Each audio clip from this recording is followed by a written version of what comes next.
Crape myrtles, there's some things that do not like spring. They absolutely have no interest in cold nights. They have no interest in being chilly. If you're cold outside at midnight, so are they. And that's crape myrtles, grapes, desert willows. There's a whole series of plants. And we get this barrage of phone calls going, I'm so worried, I planted this last night. I think it died over the winter and it's your fault. And I go, oh, what is it? It's crape myrtle.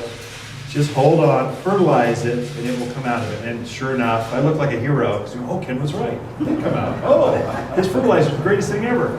I just know the sequence of things. So grapes are just starting to bud out. Desert willows haven't budded out yet. Crape myrtles, I'm just starting to see buds swell. So in another week, it stays like this, it'll be full leaf and it'll be fine. The all-purpose plant food, 744, this stuff. Greatest food ever for blooming things, especially trees, shrubs, Rosa Sharons, crepe myrtles, lilacs, forsythia. So all that blooming stuff, really good. So put it on there, and then it's all natural. So the next 3 months, every time you water or there's some rain, it'll release just a little food and kind of bring out the color. Okay, yeah. What about Mount Mahogany? Mount Mahogany. What about Mount Mahogany? You should have one. It's about yet? And not really. It's a summer plant. Most of the natives, they're super drought hardy heat lovers. They don't like spring.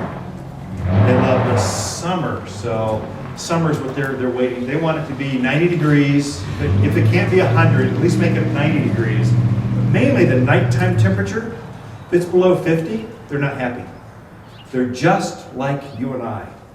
If you're comfortable out there, they will be comfortable start to leaf out. So Mount Mahogany is the same way. Usually in March, just a little bit now. We put it on in spring. Things are really using a lot of food right now. So the food that they're using last fall's food that you put on.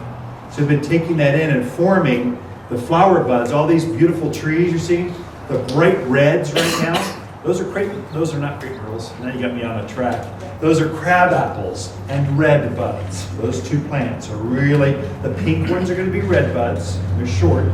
And the reds, the maroons, the really bright, intense pinks, those are crab apples. Those plants need a lot of food to pull that off. So you fertilize them in the fall, and then they'll bloom in the spring. They use all that energy. Right now, they're using up all that food because they'll be left wanting. So you're fertilizing them so they have enough energy to relief foliage to make it go. That'll be critical for your lilacs. Lilacs are spectacular this spring. That's that blue flower that's kind of sends them about head high, just covered in flowers and fragrance. Some neighborhoods just smell of lilac. If you don't fertilize a lilac regularly, about 2-3 years out, it'll just stop blooming. It'll just be green.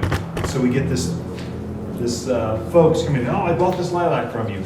And it stopped blooming. And it's your fault! Going, okay, here's how we help you, here's how you do it. And so they need regular food. We start front loading the food on that, and all of a sudden the next year, spectacular.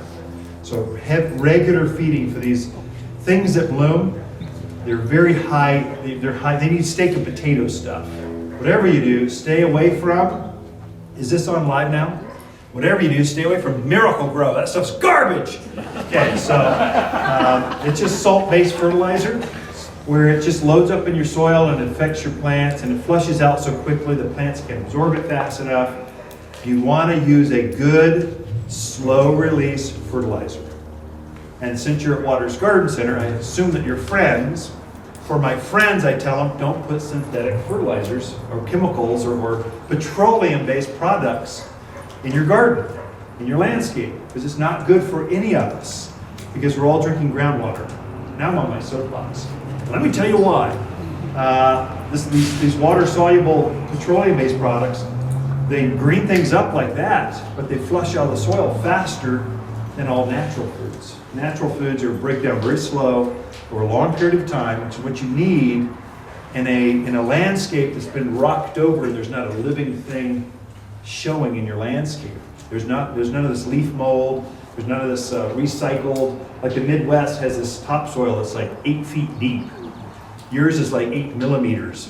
If you have any topsoil, usually the backhoe came in and just scraped it right off, and you're left with, some of you are literally dealing or guarding dead soil. So you put a plant in the ground, and it sits there. It doesn't grow, it just sits there. It doesn't grow, it doesn't die, it just sits there.